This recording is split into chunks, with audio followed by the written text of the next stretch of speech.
الحمد لله رب العالمين والصلاة والسلام على رسوله الكريم وعلى آله وصحبه ومن سار على نهجه إلى يوم الدين وسلم تسليما كثيرا أما بعد. اللہ کی نعمتوں کا انکار کفر ہے. اللہ کی نعمتوں کا انکار کفر ہے. کفر کون سا ہے؟ کفر اکبر ہے یا کفر اصغر ہے؟ وہ کفر اکبر بھی ہو سکتا ہے کبھی، اور کبھی کفر اصغر ہو سکتا ہے، اور عام طور پر جس کو ہم ناشکری کہتے ہیں اسی کو عربی میں کفر کا نام دیا گیا ہے، جو حقیقت میں کفر اصغر ہے. اور اس باب کا توحید کی کتاب سے تعلق کیا ہے؟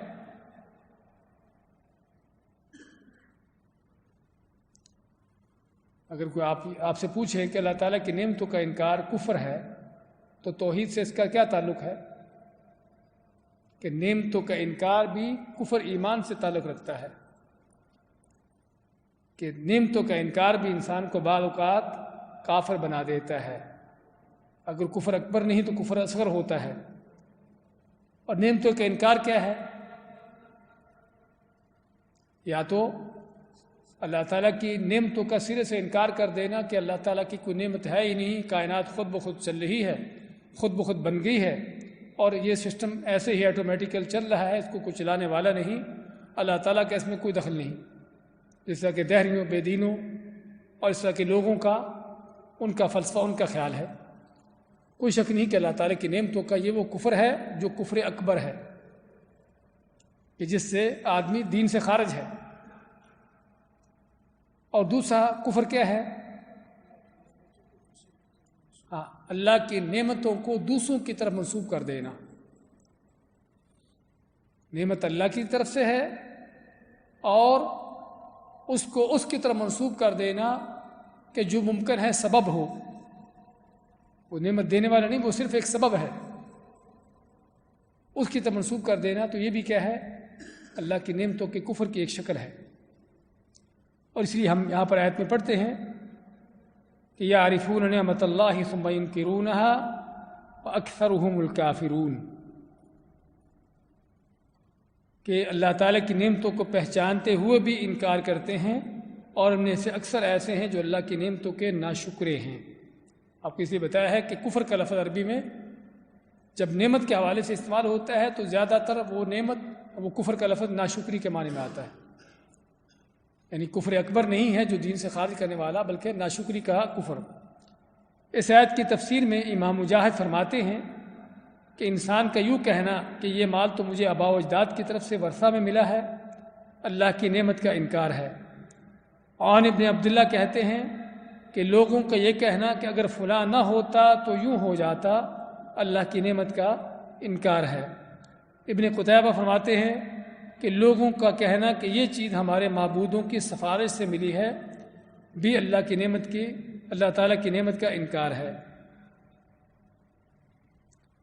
یہ اس آیت کی تفسیر میں 3 علماء کے قول ذکر کیے گئے ہیں، جن میں سے 2 تابعی ہیں، مجاہد ابن جبر رحمۃ اللہ علیہ جو ابن عباس کے بہت بڑے شاگردوں میں سے ہیں، اور عون ابن عبداللہ بھی تابعین میں سے ہیں، اور ابن قتیبہ یہ لغت کے بہت بڑے علماء میں سے ہیں، عربی لغت کے بہت بڑے علماء میں سے ہیں ابن قتیبہ. تو یعنی یہاں پر یہ تینوں کے اقوال لانے کا معنی کیا ہے، مقصد کیا ہے کہ لغت کے اعتبار سے بھی اس کا معنی کیا کیا گیا ہے، اور تفسیر کے علماء نے بھی، کیونکہ امام مجاہد رحمۃ اللہ علیہ تفسیر کے بہت بڑے یعنی کہ علماء میں سے گزرے ہیں، بلکہ جن کے بارے میں آتا ہے کہ انہوں نے فرمایا کہ میں نے عبداللہ ابن عباس پر پورا قرآن ان پر پڑھا، اور ایک ایک لفظ کی ان سے تفسیر ان سے پوچھی، ان سے سنی. یعنی اس انداز سے ان کا ابن عباس کے ساتھ گہرا تعلق رہا تفسیر کے علم کے حوالے سے.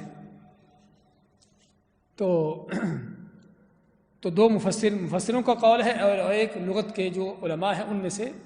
تو کہنے کا مقصد اس کا معنی یہ ہے، اور یہ تینوں معنی آپ الفاظ میں مختلف دیکھتے ہیں، لیکن حقیقت میں تینوں معنی ایک ہی چیز پر ہیں. مختلف الفاظ ہیں جو ایک ہی چیز کی طرف لوٹ رہے ہیں. کوئی یہ کہتا ہے کہ دوسرا یہ کہتا ہے، کوئی تیسرا اس طرح سے کہتا ہے، اور تینوں ہی چیزیں اللہ کی نعمتوں کا ناشکری کی شکلیں ہیں.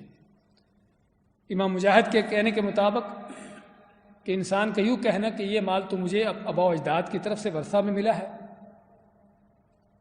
اگر کسی کا باپ مر گیا تو باپ کی چھوڑی ہی وراثت بیٹے کو ملتی ہے، تو بیٹا کہے کہ یہ تو مجھے اپنے باپ کی وراثت سے ملا ہے، اور کہنے کو سب یہ کہتے ہیں، لیکن اللہ تعالیٰ کا اس میں ذکر نہ آنا کہ اللہ کی نعمت ہے، تو یہ بھی ایک کفر کی شکل ہے، ایک ناشکری کی شکل ہے. کہ اگر تیرے باپ سے تجھ کو ملا ہے تو تیرے باپ کو کس نے دیا تھا؟ اگر تیرے باپ کی وراثت سے تجھ کو ملا ہے تو باپ کو دیا کس نے تھا؟ اللہ نے دیا ہے. اچھا، باپ کو اللہ نے دے دیا، اگر اللہ تعالیٰ نہ چاہتا تو باپ کو تو ملا تھا، تجھ تک نہ پہنچتا، تجھے نہ ملتا. تو اس لیے اگرچہ وہ باپ کی وراثت ہوگی جو آپ کو ملا ہے مال، کوئی شک نہیں، لیکن اصل وہ نعمت کس کی ہے؟ اللہ کی ہے. اس سے ملتا جلتا لفظ کہ یہ مال مجھے فلاں سے ملا ہے، فلاں نے دیا ہے. فرض کرو کوئی امیر آدمی آپ پر صدقہ خیرات کی شکل میں یا آپ کو ہدیہ گفٹ کی شکل میں آپ کو کچھ چیز دیتا ہے، آپ کا کوئی دوست، کوئی رشتہ دار، سمجھے نا، تو اس کو کہہ دینا کہ فلاں کے یہ مال تو مجھے فلاں سے ملا ہے. خبر دینے کی حد تک کیا جائز ہے؟ ناجائز ہے؟ جائز ہے، لیکن عقیدے کی حد تک اس نعمت کا احساس ہو کہ اصل دینے والا اللہ ہے. کوئی امیر آدمی یا کوئی آپ کا دوست یا جس نے بھی آپ تک یہ مال پہنچایا ہے، وہ صرف ایک سبب تھا، وہ صرف ایک سبب تھا، ورنہ دینے والا کون ہے؟ وہ اللہ ہے، دینے والا اللہ ہے. اسی میں بیٹا کہے کہ یہ مجھے کھانے پینے کی جو مجھے ضروریات مہیا ہو رہی ہیں میرا باپ مہیا کر رہا ہے. ہاں، خبر دینے کی حد تک کہہ سکتے ہیں، لیکن اس میں حقیقی طور پر جو ان نعمتوں کو دینے والا ہے اس کا احساس ہو، اس کا اعتراف ہو کہ دینے والا کون ہے؟ وہ اللہ کی ذات ہے. کہ تیرے باپ کو اللہ تعالیٰ وہ وسائل نہ دیتا جو دیے ہوئے ہیں تو تیرا باپ تجھے کہاں سے کھلاتا؟ سمجھے نا؟ یہ حقیقت میں، اور اس باب میں ہم دیکھ رہے ہیں، اس باب میں اگلے باب میں بھی، اور آگے بھی چند اور ابواب آئیں گے، اس میں ہم توحید کا ایک اور انداز دیکھ رہے ہیں. کیا انداز سمجھا رہا آپ کو؟ ہاں جی، توحید کا ایک اور انداز کیا سمجھ آ رہا آپ کو اس میں؟ ہاں جی، الفاظ کا شرک. ایک عملی شرک ہے کہ کسی اللہ کے سوا کسی اور کو سجدہ کرنا، اس کے سامنے جھکنا، اس سے فریاد کرنا، پکارنا اس کو، سمجھے نا؟ یہ سارے وہ شرک کے ہم جو صاحب کا ابواب میں پڑھتے چلے آئے ہیں. جس طرح عملی شرک ہے، اعمال کا شرک ہے، ایسے ہی اقوال کا شرک بھی ہے. الفاظ بھی ایسے ہوتے ہیں کہ جو بعض اوقات شرک کے زمرے میں آتے ہیں. ایسا لفظ کہنا مشرکانہ لفظ ہے، شرک کا لفظ ہے جو جائز نہیں ہے. اسی لیے نبی کریم صلی اللہ علیہ وسلم نے، اور اس سے پہلے بلکہ قرآن کریم میں اللہ تعالیٰ نے ہم کو توحید کی تعلیم دینے کے لیے ہم کو عمل کے اعتبار سے بھی توحید سکھائی، اور عملی توحید کے مقابلے میں جو شرک ہو سکتا تھا اس پر بھی تنبیہ کی کہ عملی شرک کیا کیا ہے. اور اسی طرح الفاظ کے لحاظ سے بھی ہم کو توحید سکھائی. لا الہ الا اللہ ایک کلمہ ہے جو زبان سے کہتے ہیں، قول ہے. اس کے مد مقابل وہ الفاظ بھی جو شرک کے الفاظ ہو سکتے ہیں، چاہے انسان کا عقیدہ نہ بھی ہو، اس کے دل میں وہ چیز نہ بھی ہو، لیکن صرف زبان سے ہی وہ لفظ کہہ دینا کہ جس لفظ کا ظاہر شرک کا معنی دیتا ہو، تب بھی وہ جائز نہیں ہے، تب بھی وہ شرک کے زمرے میں آتا ہے. اور ہم اس باب سے لے کر آگے کے ابواب تک یہ چیزیں پڑھیں گے کہ الفاظ کا شرک، ایسے اقوال، ایسی باتیں جو شرک کے زمرے میں آ سکتی ہیں. تو اس لیے یہاں پر کسی کا یہ کہنا کہ یہ مال تو مجھے باپ سے ملا ہے، مجھے تو میرا باپ کھلاتا پلاتا ہے، سمجھے نا؟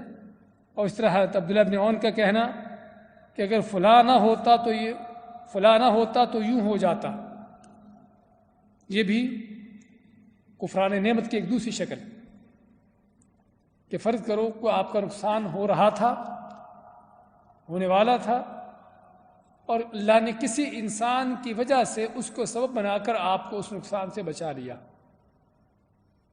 ایک آدمی پانی میں، نہر میں، دریا میں گرا اور ڈوب رہا تھا، تو دوسرے نے اس کے ہاتھ پکڑ کر اس کو دریا سے نکال لیا، تو ڈوبنے والا شخص جو ہے وہ کیا کہے کہ اگر یہ نہ ہوتا تو میں ڈوب جاتا، مر جاتا۔ کیا خیال ہے؟ ہاں جی، ہاں، خبر دینے کی حد تک آپ کہہ سکتے ہیں کہ اس آدمی نے میرا ہاتھ پکڑا اور مجھے نکال لیا دریا سے، نہر سے، لیکن اصل بچانے والا کون ہے؟ وہ اللہ کی ذات ہے۔ اللہ کی ذات ہے جس نے اس شخص کو آپ کے لیے مہیا کیا، وہ چاہے آپ کے پاس تھا یا نہیں تھا، پاس تھا تو تب بھی اس کو توفیق دی، نہیں تھا تو تب بھی اس کو آپ کے پاس گھیر کر ہانک کر لایا ہو، سمجھے نا؟ اور ہوتا ہے اللہ کی طرف سے، اللہ نے ہر چیز کے اسباب رکھے ہوئے ہیں۔ آپ کسی مشکل مصیبت میں ہیں، اس مصیبت سے بچنے کے لیے اللہ نے کسی انسان کو سبب بنانا ہے، وہ انسان آپ کے پاس نہیں ہوگا، اللہ تعالیٰ کسی نہ کسی بہانے اس کو آپ کے پاس لے آئے گا، سمجھے نا؟ کہ وہ آپ کو آ کر اس مشکل سے نکال لے، اس مصیبت سے بچا لے اللہ کے حکم سے۔ تو تدبیر کس کی ہے؟ وہ ساری اللہ کی ہے۔ توفیق کس کی ہے؟ اللہ کی ہے۔ طاقت کس کی دی ہوئی ہے؟ اللہ کی ہے۔ ورنہ ممکن ہے کہ آپ نہر دریا میں گرتے ہیں، کنارے پر ایک نہیں 100 آدمی بیٹھا ہو اور کہ ہمیں اس کو ڈوبنے دو، مرنے دو اس کو۔ کیا خیال ہے؟ ہو سکتا ہے نہیں؟ سبھی کہے بھی پانی بہت تیز ہے، ہمیں سے کسی کو ضرورت نہیں ہوتی اس پانی میں اترنے کی، ہم اس کو بچاتے بچاتے خود بھی مرے، جانے دو اس کو۔ تو یہ ہے اللہ کی توفیق، سمجھے نا؟ تو اس لیے ان نعمتوں کو، ان حقیقتوں کو جاننے کی ضرورت ہے۔ تو کسی کا یہ کہہ دینا کہ فلانا ہوتا تو یوں ہو جاتا، صرف انسان نہیں بلکہ حتیٰ کہ بعض اوقات انسان سے ہٹ کر دوسری چیزیں بھی۔ کسی کے ہاں چور آئے رات کے وقت اور کتا بھونکا اور چور بھاگ گئے، تو کیا کہتے ہیں کہ کتا نہ بھونکتا تو چور لوٹ جاتے، چور سامان اٹھا کے لے جاتے۔ تو اس جو ان کی حفاظت ہوگی، بچت ہوگی چوروں سے، اس کو کس طرح منسوب کیا؟ کتے کی طرف۔ حالانکہ کتے کو کس نے بھونکنے کی توفیق دی ہے، طاقت دی ہے، سارا کچھ دیا ہے؟ وہ اللہ کی تدبیر سے ہے۔ اللہ چاہتا تو کتا سویا رہتا، چاہتا تو کتا جاگتا بھی ہوتا، تو اپنے کسی مستی میں رہتا، نہ دیکھتا کہ کون آیا کون گیا، سمجھے نا؟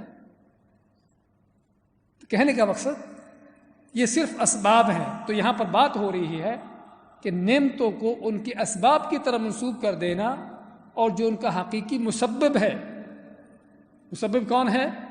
اللہ کی ذات، اس کو بھول جانا، یہ بھی کیا ہے؟ نعمتوں کی ناشکری ہے، یہ بھی توحید میں خلل ہے۔ اور ابن قتیبہ جو فرماتے ہیں وہ تو بالکل اور بھی اس سے بڑھ کر ہے کہ لوگوں کا یہ کہنا کہ یہ چیز ہمارے معبودوں کی سفارش سے ملی ہے۔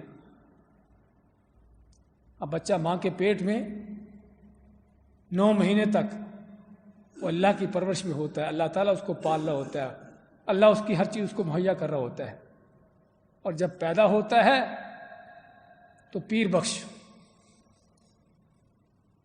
ہمارے ہاں پیرا دیتا، ہاں جی، ہاں نبی بخش، طرح طرح کے بخش اللہ سے ہٹ کر اوروں کے ساتھ جو بخش لگے ہوئے ہیں وہ سارے یہ بخش شرک کے بخش ہیں۔ اس لیے ہمیں بتایا کہ یہ کفران نعمت جو ہے بعض اوقات کفر ہے، جو شرک ہے، شرک اکبر ہے، کفر اکبر ہے۔ تو ابن قتیبہ نے جو اس کی تفسیر کی ہے وہ کفر اکبر ہے کہ اللہ تعالیٰ کی دی ہوئی نعمتوں کو اللہ کے کسی بندوں کی طرح منسوب کرنا جن کا اس میں کوئی دخل واسطہ ہی نہیں ہے۔ کیونکہ پہلے جو دونوں تفسیریں آئی امام مجاہد کی اور عون بن عبداللہ کی، وہ چیزیں ہیں کہ جس میں وہ سبب ہے، وہ شخص آپ تک وہ نعمت پہنچنے کا سبب تھا، چاہے وہ باپ تھا، چاہے کوئی دوسرا شخص تھا، چاہے کوئی کتا تھا جس کے بھونکنے سے چور بھاگ گیا، فرض کرو ایک سبب تھا جو ظاہری ایک سبب پایا گیا ہے۔ لیکن یہ تیسرا جو ابن قتیبہ ذکر کر رہے ہیں یہ تو کھلا شرک ہے، چاہے وہ کسی زندہ کی طرف منسوب کیا جائے یا کسی مردہ کی طرف، کہ یہ روزی جو مجھ کو مل رہی ہے یہ فضل کس کا ہے؟ فلاں کا فضل ہے اس کی، اور ہمارے ہاں تو نام ہی یہی رکھے ہوتے ہیں، فضل حسین۔ فضل حسین کس کا فضل ہو رہا ہے؟ حسین کا، اللہ کا کوئی دخل نہیں ہے، نعوذ باللہ۔ تو اس سے پیچھے کیا ہمیں عقیدہ نظر آتا ہے؟ کیا جہالتیں نظر آتی ہیں؟ کیا شرک کی غلاظتیں نظر آتی ہیں؟ کہ کس قدر معاشرہ شرک کی غلاظتوں میں ڈوبا ہوا ہے، کہ نعمتیں دینے والا اللہ، اولادیں اللہ دے رہا ہے، ہر چیز اللہ دے رہا ہے، اور اس کو ان کی طرف منسوب کیا جا رہا ہے جن کا ان سے دور کا بھی کوئی تعلق نہیں، سبب بھی نہیں ہے۔ اگر کوئی سبب ہو تب بھی ہم کہہ سکتے ہیں کہ چلو ایک خبر دینے کی حد تک اس کی طرف منسوب کیا، جس طرح ہم نے ذکر کیا پہلے، لیکن جس کا وہ سبب بھی نہیں ہے، اس کا دور سے اس کا تعلق ہی نہیں، کوئی کسی مردہ کی طرف منسوب کیا جا رہا ہے، تو یہ ہے جو کفر اکبر ہے۔ ایسا کہنے والا، ایسا عقیدہ رکھنے والا، ایسی بات کہنے والا دین سے خارج ہے، مرتد ہے، مشرک ہے۔ اور یہ بھی چیز ہمارے ہاں ممکن پہلی چیزوں سے زیادہ پائی جاتی ہو، کہ اللہ سے ہٹ کر اوروں کی طرف، ان کی طرف نعمتوں کا منسوب کرنا، کہ جن کی طرف منسوب کرنے میں اللہ کے ساتھ شرک کا معنی آتا ہو، ان کو اللہ کے مقابلے میں شریک کھڑا کیا جاتا ہو۔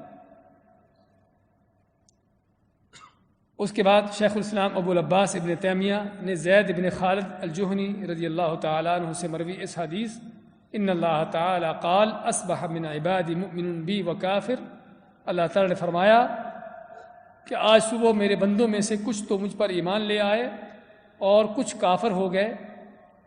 اس کا معنی بیان کرتے فرماتے ہیں، اس کو بیان کرنے کے بعد یوں فرمایا کہ کتاب و سنت میں یہ بات بکثرت وارد ہے کہ اللہ تعالیٰ نے ان لوگوں کی مذمت کی ہے کہ جو اللہ تعالیٰ کے انعام اور رحمت کو کسی غیر کی طرف منسوب کرتے ہیں اور اللہ تعالیٰ کے ساتھ شریک ٹھہراتے ہیں۔ اور اس بات کی وضاحت کے لیے بعض اسلاف نے یہ مثال بیان کی ہے، جیسے لوگ کہتے ہیں کہ ہوا بہت خوب تھی، ملاح ماہر اور تجربہ کار تھا وغیرہ، جو الفاظ زبان زد عام ہوتے ہیں سب ناجائز ہیں، کیونکہ اس طرح کہنے سے اللہ کی نعمت کی نسبت غیر اللہ کی طرف ہو جاتی ہے۔ ابن تیمیہ رحمۃ اللہ علیہ کا یہ اس زید بن خالد کی اس حدیث پر ان کی جو شرح ہے اس پر ان کا تبصرہ ہے۔ زید بن خالد الجہنی کی حدیث ہم پہلے پڑھ چکے ہیں، کہاں پڑھی ہم نے؟ ستاروں سے بارش برسنے کا عقیدہ رکھنا، ستاروں سے بارش برسنے کا عقیدہ رکھنا۔ اور کیا حدیث تھی کہ رسول کریم علیہ السلام نے فجر کی صبح کی نماز پڑھائی اور نماز پڑھا کے فرماتے ہیں اور اس رات بارش ہوئی تھی، تو آپ نے فرمایا کہ جانتے ہو کہ تمہارے رب نے کیا فرمایا ہے؟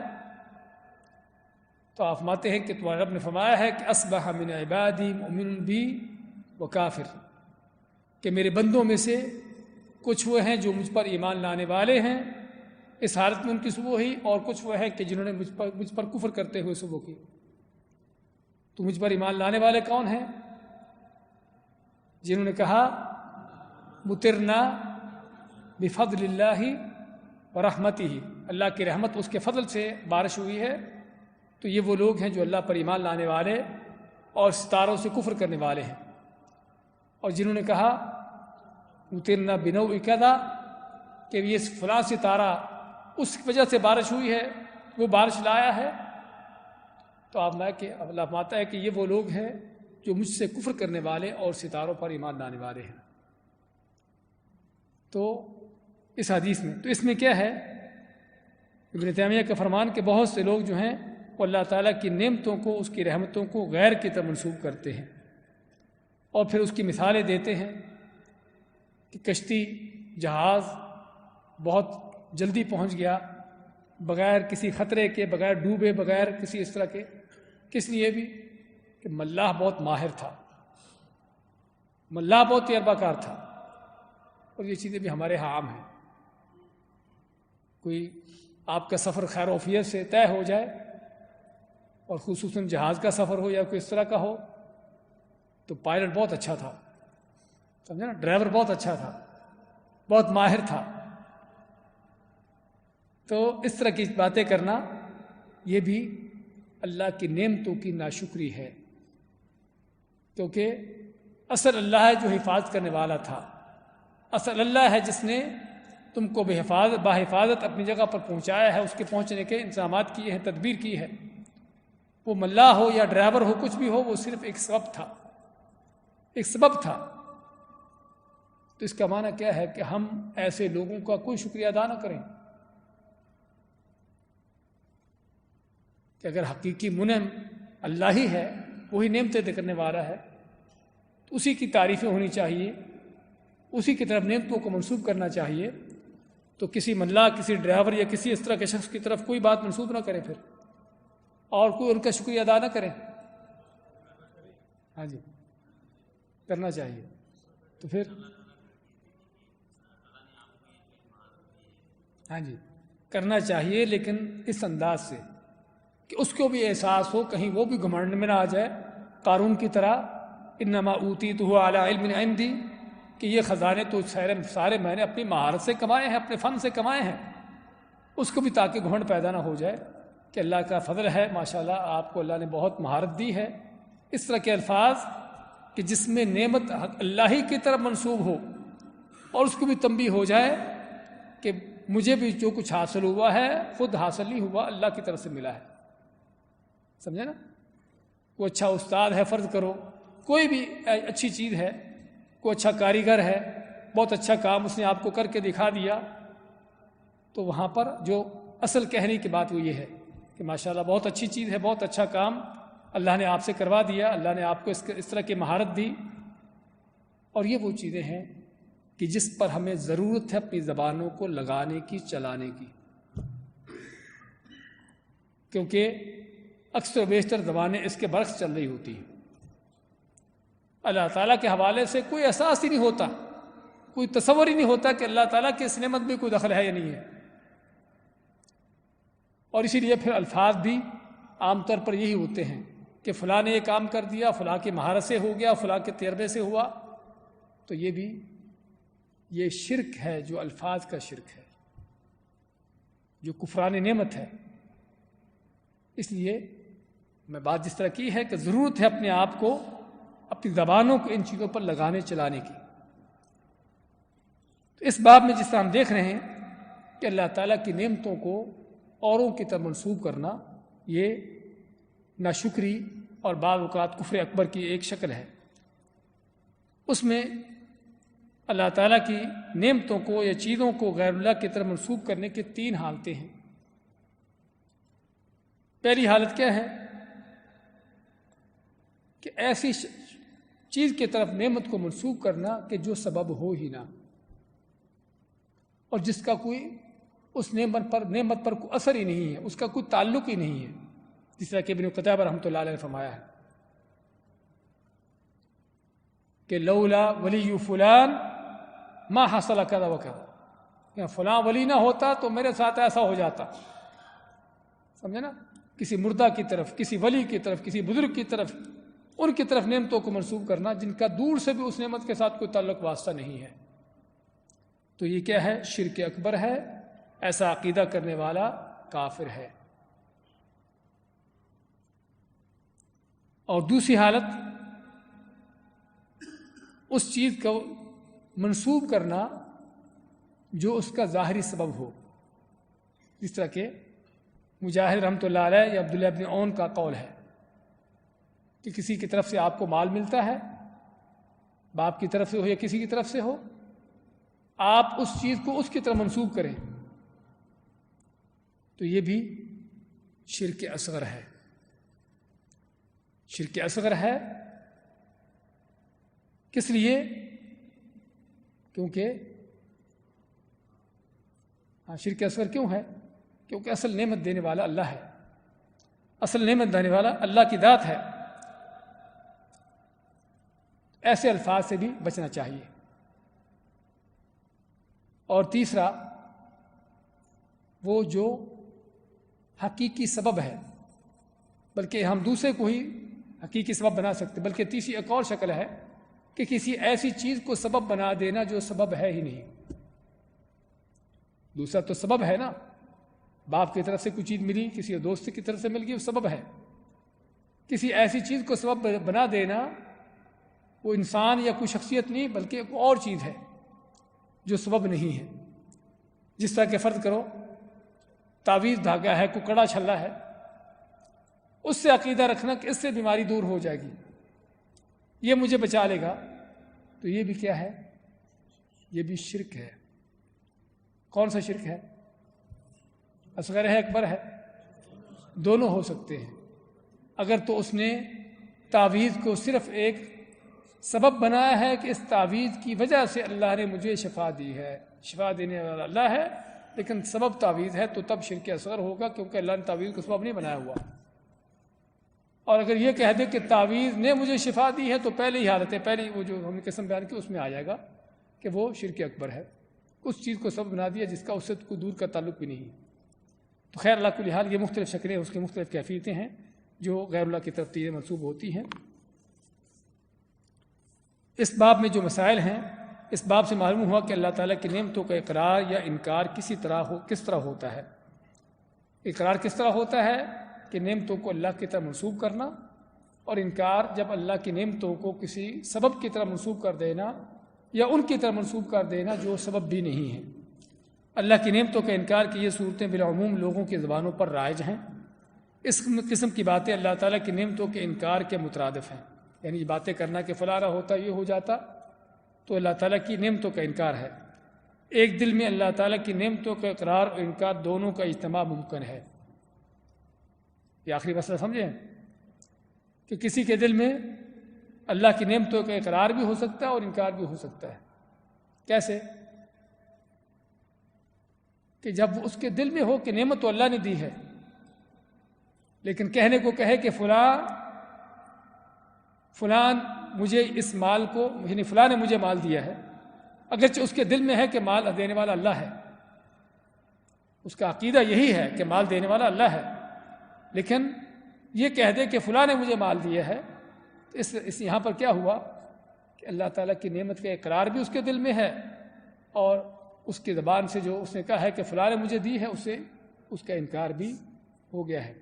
اگرچہ یہ اسی اس کو شرک اصغر کہا گیا ہے کہ ایسے الفاظ نہیں کہنا چاہیے۔ اچھا، اس سے ملتا جلتا اگلا باب بھی ہم لیتے ہیں، باب نمبر 42،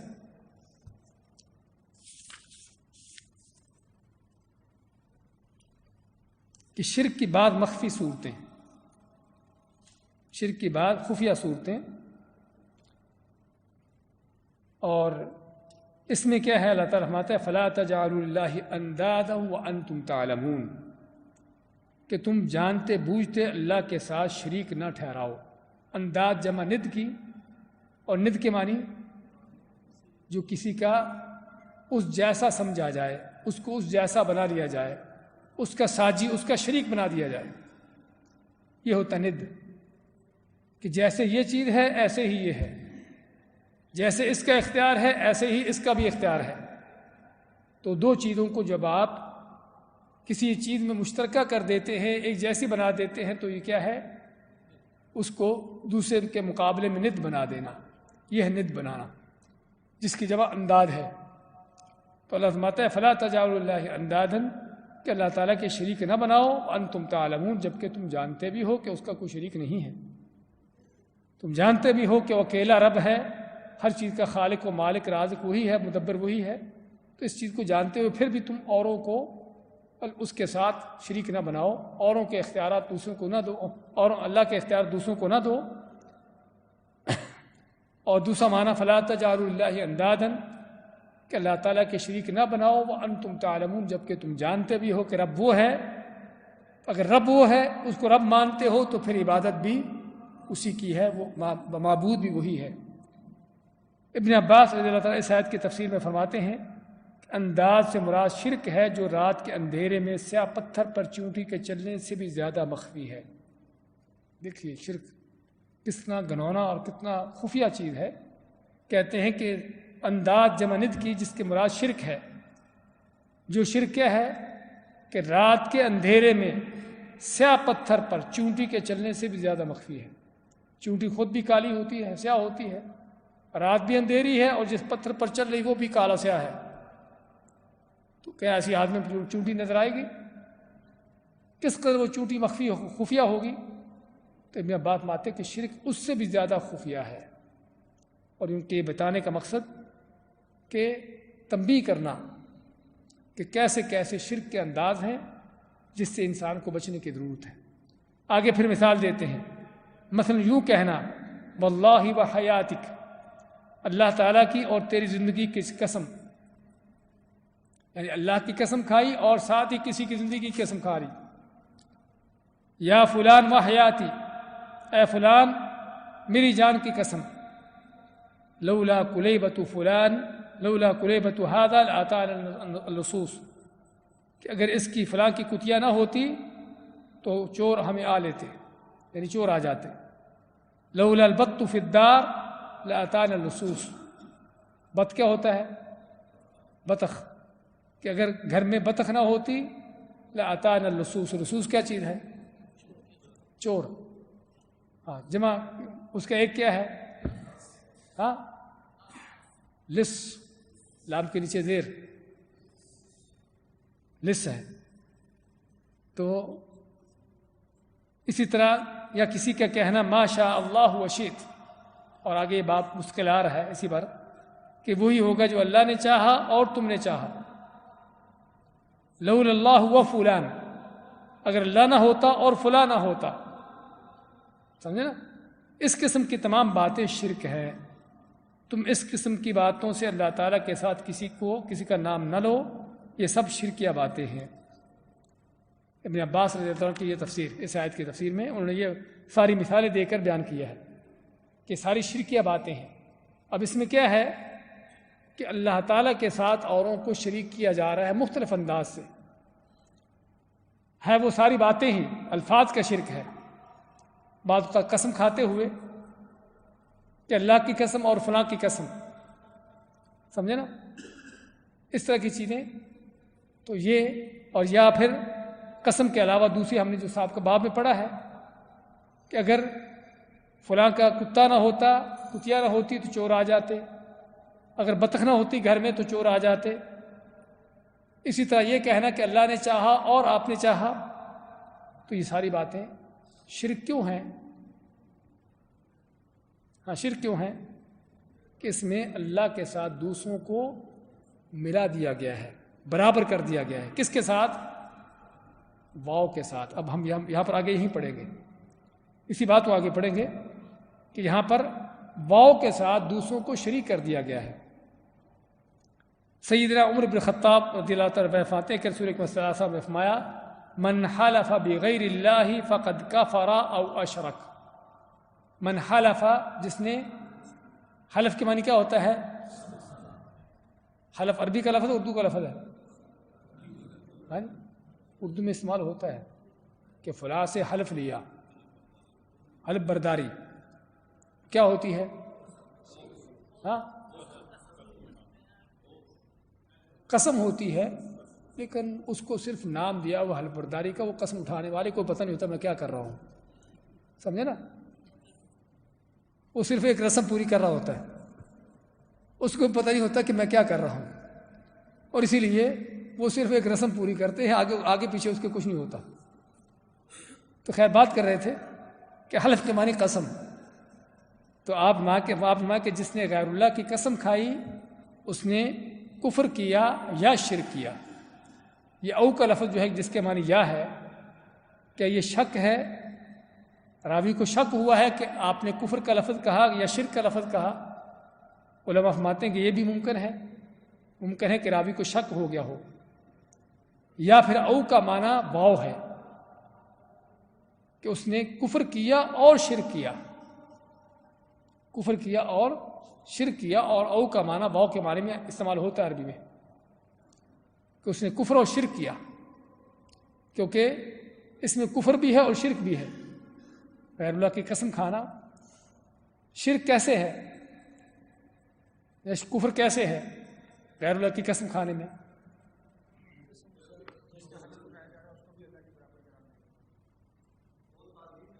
ہاں جی، قسم آدمی کب کھاتا ہے کسی کی؟ جس کو وہ بڑا سمجھتا ہے، جس کی تعظیم کرتا ہے، جس کی وہ تعظیم کرتا ہے اور جس کی خاطر وہ قسم کھا رہا ہے، جس کے سامنے وہ قسم کھا رہا ہے، اس کے ہاں بھی اس کی تعظیم ہے۔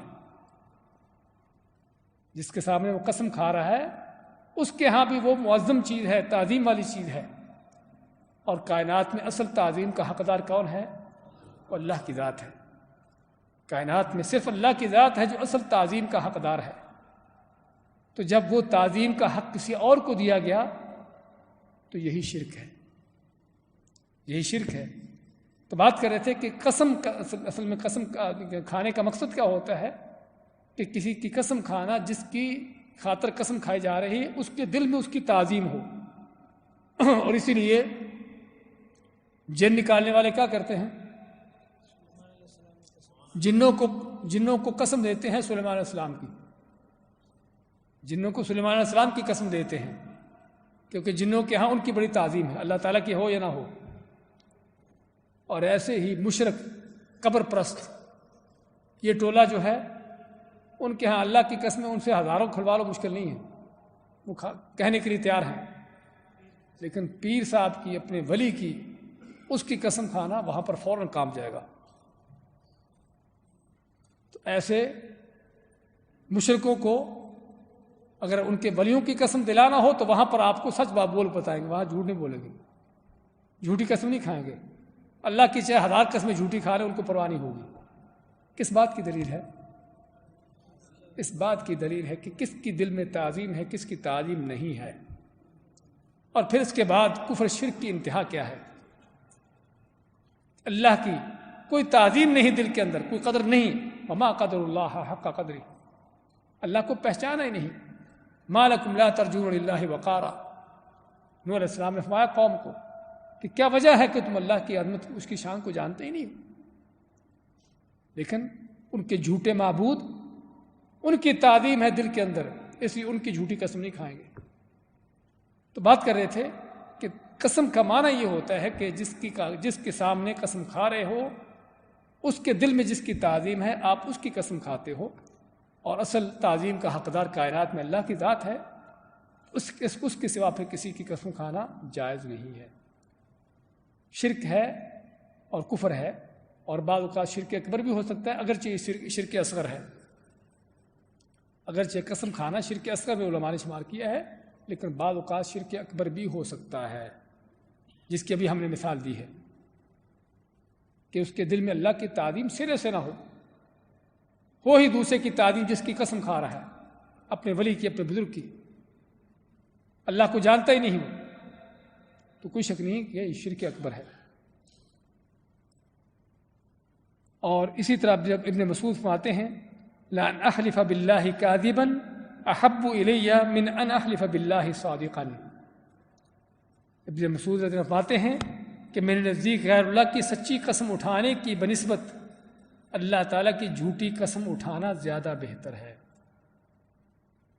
سمجھائی بات؟ کیا فرماتے ہیں ابن مسعود کہ مگر غیر اللہ کی سچی قسم کھانا، قسم جس بات پر کھا رہے ہیں سچی بات ہے، جھوٹ نہیں ہے، لیکن قسم کس کی ہے؟ غیر اللہ کی، اللہ کی نہیں ہے۔ تو کہتے ہیں کہ غیر اللہ کی سچی قسم کھانا میرے ہاں وہ زیادہ بدتر ہے، کس سے؟ اللہ کی جھوٹی قسم کھانے سے۔ اگر اللہ کی جھوٹی قسم کھاتا ہوں اللہ کا نام لے کر، وہ کم گناہ ہے اس کا، اور غیر اللہ کی قسم کھاؤ اگرچہ بات سچی بھی ہو تب بھی وہ زیادہ بدتر ہے، زیادہ گناہ ہے۔ کیوں ہے؟ کیونکہ اللہ کی جھوٹی قسم کھانا شرک نہیں، وہ کیا ہے؟ صرف کبیرہ گناہ ہے۔ الا و شہادت الزور، الا و قول الزور۔ نبی صلی اللہ علیہ وسلم نے جب بعض گناہوں کا ذکر کیا تو راوی فرماتے ہیں کہ آپ سیدھے ہو کر بیٹھ گئے، ٹیک لگا کے بیٹھے ہوئے تھے، اور پھر فرماتے رہے الا و شہادت الزور، خبردار جھوٹی قسم، جھوٹی گواہی، جو اس گناہ کے بہت بڑے ہونے کی دلیل ہے، کبیرہ گناہوں میں سے ہے، لیکن وہ صرف گناہ کی حد تک ہے، شرک نہیں ہے۔ جبکہ غیر اللہ کی قسم کھانا شرک ہے۔ اس لیے ابن مسعود فرماتے ہیں کہ اگر میں غیر اللہ کی جھوٹی قسم کھا لوں وہ کم ہے، اس کا اتنا بڑا گناہ نہیں ہے کہ غیر اللہ کی سچی قسم کھا لوں۔ اس سے پتہ چلتا ہے کہ غیر اللہ کی قسم کھانا کتنا بڑا گھنونا جرم ہے، شرک ہے، کفر ہے، جو ہمارے ہاں یہ بھی آج عام اور رائج ہے۔ کسی کی زندگی کی قسم کھائی جا رہی ہے، کسی کے باپ کی قسم کھائی جا رہی ہے، کسی کو اس کی اپنی قسم کھائی جا رہی ہے، اور مختلف طرح کی یہ چیزیں کہ جو سراسر جہالتوں اور کفر و شرک پر مبنی ہیں۔ اس طرح حذیفہ فرماتے ہیں کہ رسول اکرم صلی اللہ علیہ وسلم فرمایا کہ لا تقولوا ما شاء اللہ وشاء فلان ولكن قولوا ما شاء اللہ ثم شاء فلان، کہ یہ نہ کہو کہ اللہ نے چاہا اور جو فلاں نے چاہا، بلکہ یہ کہو کہ جو اللہ نے چاہا اور پھر فلاں نے چاہا۔ دونوں میں فرق کیا ہے؟ کہ یہ کہنا کہ اللہ نے چاہا اور فلاں نے چاہا تو اس کو دوسرے کو اللہ کی مشیت میں برابر کا شریک کر دیا گیا۔ اللہ کی مشیت، اللہ کی مرضی میں دوسرے کو شریک کر دیا گیا، جو شرک ہے۔ لیکن اگر یہ کہا جائے کہ ما شاء اللہ ثم شاء فلان، کہ جو اللہ نے چاہا اور پھر فلاں نے چاہا، اس میں کیا ہے کہ دوسرے کو اللہ کے ساتھ شریک نہیں کیا جا رہا۔ اللہ کی مشیت مرضی الگ ہے، دوسرے کی مشیت مرضی اس کے بعد ہے، اس کے تابع ہے، اور حقیقت بھی یہی ہے۔ وما تشاءون الا ان یشاء اللہ، کہ انسان اپنی مشیت مرضی میں مستقل نہیں بلکہ اللہ کی مشیت کے تابع ہے۔ اصل اللہ کی مشیت ہے، اللہ کی مرضی ہے، اور انسان اللہ کی اس مرضی کے تابع ہے، اس کی مشیت الگ سے نہیں ہے، مستقل نہیں ہے۔ تو کہنے کا مقصد کہ جب ہم واو کے ساتھ کہیں گے تو اس کو ہم نے اللہ کے ساتھ برابر کر دیا، کیونکہ واو کا لفظ عربی میں ہم میں چاہتا ہوں کہ گرامر کی ایک چیز ہے جس کو سمجھے تاکہ ہم معنی واضح ہو جائے کہ واو کا لفظ دو چیزوں کو ایک دوسرے کے ساتھ ملانے کے لیے استعمال ہوتا ہے، اور عام طور پر واو کے ساتھ جب دو چیزیں ملائی جاتی ہیں تو دونوں چیزیں ایک جیسی ہوتی ہیں، دونوں چیزیں ایک جیسی ہوتی ہیں عام طور پر، اپنے مرتبہ مقام کے لحاظ سے، اپنے اختیار کے حوالے سے، جو بھی ہے۔ اور ثم کا لفظ جو ہے، ثم کا لفظ یہ آتا ہے کسی چیز کی ترتیب میں، کہ پہلے یہ ہے اور بعد میں یہ ہے، ترتیب میں۔ اور تراخی کا لفظ کہ تاخیر، کہ اول یہ چیز ہے اس کے بعد یہ چیز ہے، سمجھے نا، اس میں تاخیر بھی ہے۔ تو ثم کے لفظ جب ہم استعمال کرتے ہیں تو اس کا معنی کیا ہے کہ ہم نے دوسرے شخص کو اللہ کے ساتھ شریک نہیں کیا، اس کے برابر نہیں کیا، بلکہ اس کے بعد رکھا ہے، اس کے بعد رکھا ہے۔ اور انسان کی مشیت بھی ہے، اس کی مرضی بھی ہے، کوئی شک نہیں، اسلام نے اس کا انکار نہیں کیا۔ اس لیے آپ نے فرمایا کہ یہ نہ کہو کہ اللہ نے چاہا اور تو فلاں نے چاہا، بلکہ یہ کہو کہ اللہ نے چاہا اور پھر فلاں نے چاہا۔ اسی طرح جو ہم سابقہ چیزیں پڑھ چکے ہیں کہ اگر اللہ تعالیٰ کا فضل نہ ہوتا اور فلاں نہ ہوتا تو یہ غلط ہے، لیکن اگر یہ کہیں کہ اللہ تعالیٰ کا فضل نہ ہوتا پھر فلاں نہ ہوتا تو یہ جائز ہے، سمجھے نا۔ تو پھر کا لفظ، ثم کا لفظ ہم استعمال کر سکتے ہیں ان چیزوں کے اندر۔ ابراہیم نخعی یوں کہنا ناپسند اور مکروہ جانتے تھے کہ اعوذ باللہ و بک۔ ابراہیم نخعی یہ امام ابو حنیفہ رحمۃ اللہ علیہ کے استاد ہیں اور ابن مسعود کے شاگردوں میں سے ہیں، ابن مسعود کے شاگردوں میں سے ہیں، عبداللہ بن مسعود کے شاگردوں میں سے ہیں، اور بہت بڑے علماء میں سے، اور ان لوگوں میں سے ہیں کہ جن کے ایک وقت تک ان کی بھی پیروکار تھے، ان کا بھی مسلک مذہب تھا جس کی اتباع ہوتی تھی۔ تو فرماتے ہیں کہ یوں کہنا ناپسند اور مکروہ جانتے تھے ابراہیم نخعی، اور ان کے ہاں مکروہ کا لفظ جو ہے وہ کیا تھا؟ حرام کے معنی میں، کیونکہ مکروہ جس کو کراہہ کہتے ہیں اس کے دو معنی علماء کے ہاں، مکروہ تنزیہی اور مکروہ تحریمی۔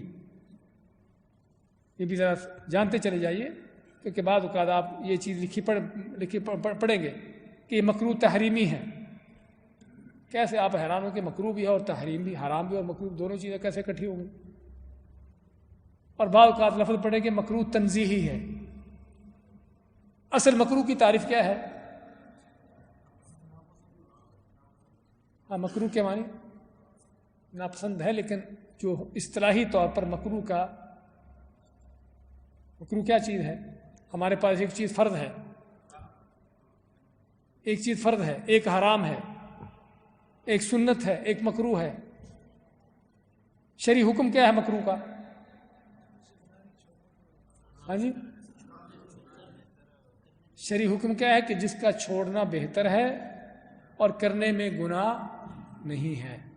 حرام کرنے میں گناہ ہے اور چھوڑنا ضروری ہے، لیکن مکروہ کیا ہے کہ جس کا چھوڑنا بہتر ہے، ضروری نہیں ہے، اور اگر آدمی کر لے تو گناہ گار نہیں ہے۔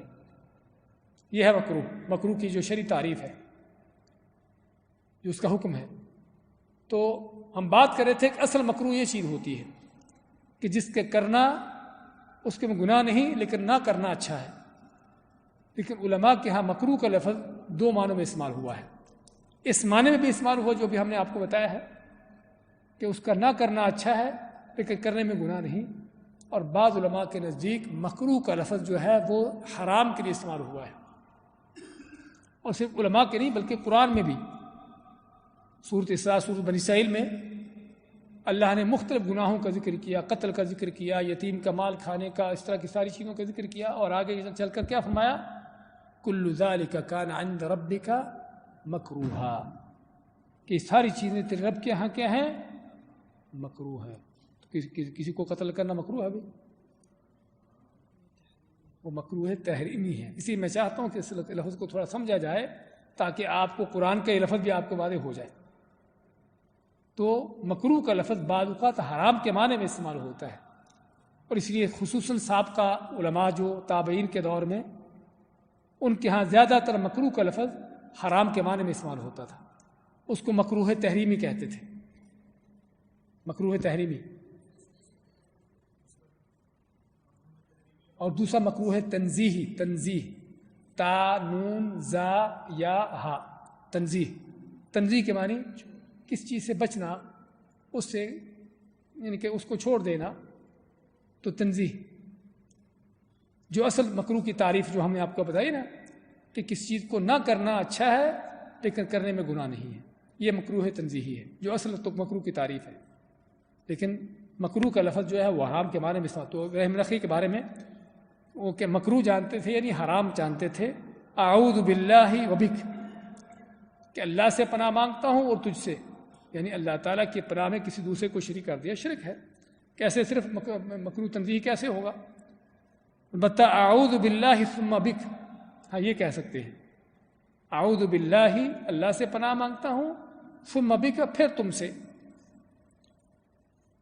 کہنا جائز سمجھتے تھے اور فرماتے تھے لولا اللہ ثم فلان، اگر اللہ تعالیٰ اور پھر فلاں نہ ہوتا تو یہ کہہ سکتے ہیں، یہ کہہ سکتے ہیں لولا اللہ ثم فلان، کہ اگر اللہ نہ ہوتا پھر فلاں نہ ہوتا، یہ کہنا جائز ہے۔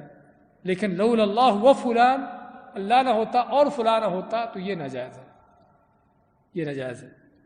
تو یہ سارے جس طرح ہم نے سابقہ باب میں ذکر کیا، اس میں الفاظ کا شرک، اور اس میں اس باب میں ایک اور چیز آئی، وہ کیا ہے؟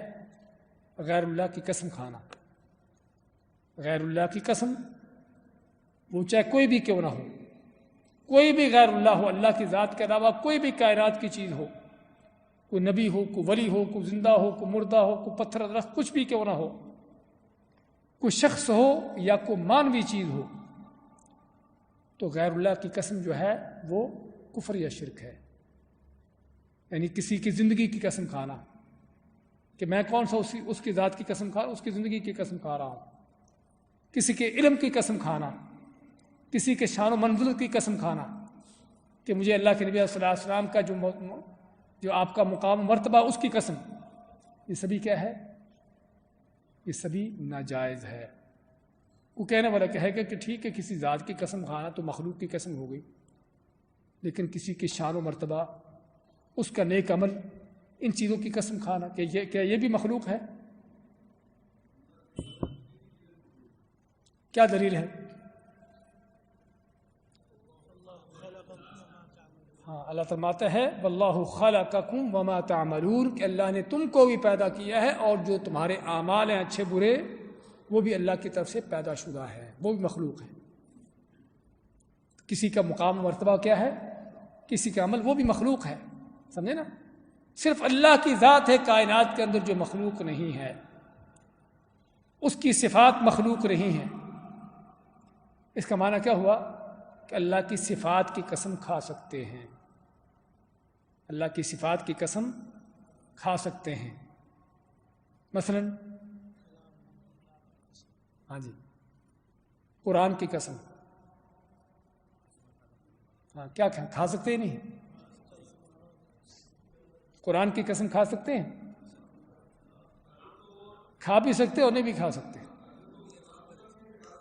اگر تو اس کو اللہ کا کلام سمجھ کر کھائی جائے تو اللہ کلام اللہ کی صفت ہے، مخلوق نہیں ہے، تو قرآن کو اللہ کا کلام ہونے کے حوالے سے اس کی قسم کھا سکتے ہیں کہ اللہ کا کلام ہے۔ اور اگر قرآن کے معنی یہ اوراق، یہ بنی ہوئی کتاب جو آپ کے سامنے ہے، تو یہ اوراق کیا ہے؟ یہ لکھے ہوئے الفاظ کیا ہیں؟ جو لکھا ہوا ہے سیاہی کے ساتھ، یہ سارا کچھ کیا ہے؟ مخلوق ہے۔ تو یہ اگر آپ کتاب کی قسم کھا رہے ہو، جو کتاب اوراق سے بنی ہوئی، تو یہ مخلوق ہے، کوئی شک نہیں۔ تو قرآن کی قسم اس لحاظ سے کھانا کہ ایک کتاب کی حیثیت سے وہ ناجائز ہے، لیکن اللہ کی قرآن کی قسم کھانا اس لحاظ سے کہ اللہ کا کلام ہے، اس لحاظ سے جائز ہے۔ تو اللہ تعالیٰ کی ذات کی بھی، اللہ کی صفات کی بھی قسم کھا سکتے ہیں، کیونکہ وہ چیز ہے جو کائنات کے اندر مخلوق نہیں ہے۔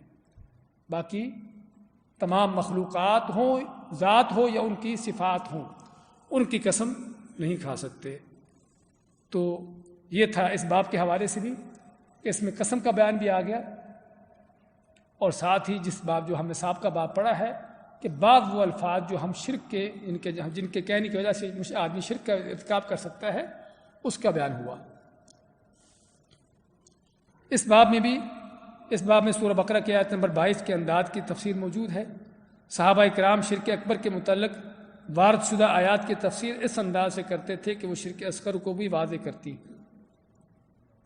یعنی عبداللہ بن مسعود نے جو بلکہ ابن عباس رضی اللہ عنہ نے اس کی تفسیر جو بیان کی، غیر اللہ کی قسم اٹھانا شرک ہے، اور غیر اللہ کے نام کی سچی قسم کھانا اللہ کے نام کی جھوٹی قسم کھانے سے زیادہ بڑا گناہ ہے۔ نیز یہ بھی ثابت ہوا کہ واو اور ثم پھر کے الفاظ میں معنوی فرق کیا ہے۔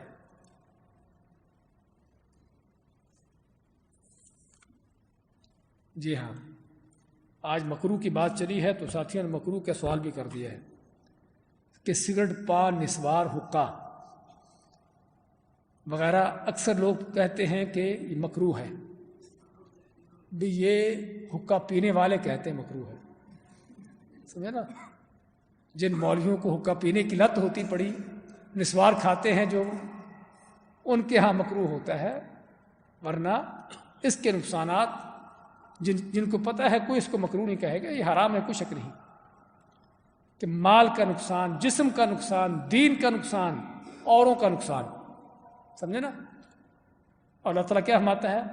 وَلَا تُلْقُوا بِأَيْدِيكُمْ إِلَى التَّهْلُكَةِ، اور ہم وہ 40 میں حدیث پڑھ کے آئے ہیں،